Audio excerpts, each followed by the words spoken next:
নমস্কার। আজকের প্রতিবেদন বিশ্বের সর্ববৃহৎ ও শ্রেষ্ঠ পৌরাণিক উপন্যাস মহাভারত অবলম্বনে লেখা পর্ব 3। লেখাটির নাম গণেশ স্মরণে। সত্যবতী সুত ব্যাসদেব তপবলে সনাতন বেদশাস্ত্রের সারোদ্ধারে মহাভারত পবিত্র ইতিহাস কাব্য রচিত তারই আধারে।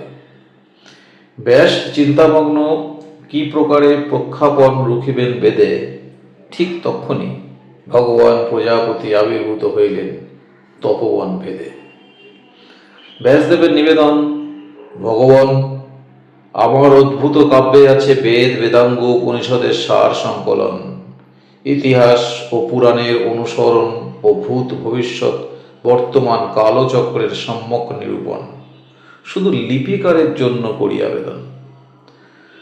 তুমি যদি স্বরচিত মহাভারতকে কাব্য কহিবে, এই গ্রন্থ কাব্য বলিয়া পরিগণিত ও প্রখ্যাত হইবে। মানুষ অপরাপর আশ্রম হইতে গৃহাশ্রম শ্রেষ্ঠ, সন্দেহ নাই তদ্রূপ তোমার এই কাব্য অন্যান্য কবির কাব্য অপেক্ষা হইবে উৎকৃষ্ট। এক্ষণে গণেশকে করো স্মরণ, বিঘ্নরাজের লিপি জানা, সে তাতেই লিখিত। এই বাণী শুনাইয়া প্রভু তৎক্ষণাৎ হইলেন অন্তর্হিত। গণেশ স্মরণে প্রভু আসিয়া হাজির, বেদব্যাস প্রণমী বলেন, বিঘ্ন নাশ প্রভু, অবিকল বলিতেছি মোর মনঃসংকল্পিত মহাভারত স্বরূপ। আপনি কি গ্রন্থকানির লেখক হইবেন প্রভু? বিঘ্ননাশক গণেশ শুনিয়া তথা শর্ত দিলেন তারে, মনে যদি লিখিতে এ লেখনী মোর ক্ষণমাত্র বিশ্রাম না লইতে পারে, তবেই মাত্র মোর এ কলম তোমার লেখক হই পারে। বেদব্যাস শর্ত দিলেন, হে বিঘ্ননাশক, কিন্তু আমি যাহা বলিব তাহা যথার্থ অর্থবোধ চাই, তাহা না হইলে তব লেখার কোনো মান্যতা নাই। বেদব্যাসের কামনা, এ বেদের ব্যাখ্যা প্রাণোজ্জ্বল ও সরল হইতে হবে, যাতে এর দুরুপয়োগ কোনো ব্রাহ্মণ ও রাজন না করিতে পারে।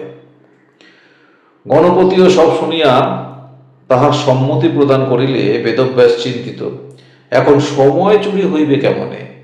ফলে ব্যাস বলেন, তখন স্থানে স্থানে গ্রন্থিস্বরূপ কূট শ্লোক এমন রচিলাম, যাহার ভাবার্থ সংকলন কেবল আমি ও সুখ জানি, সঞ্জয় জানে কিনা তা সন্দিহান। সেই সকল শ্লোকেরে অর্থবোধ করিবারে গণপতি ক্ষণকাল চিন্তিত হইতেন। সেই ফাঁকে ব্যাসদেব প্রচুর শ্লোক রচনা করিতেন। মহাভারত গ্রন্থে এরূপ ৮,৮০০ শ্লোক আছে, যাকে ব্যাসকূট কয়। অদ্যাপি তার ব্যাখ্যা ব্যাস ছাড়া অন্য কারোর সাধ্য নয়। অবশ্য এ দুর্বোধ্যতা গণেশ ও ব্যাসদেবের ভাষাগত ফারাকের ফল, তাও কেউ কেউ কয়।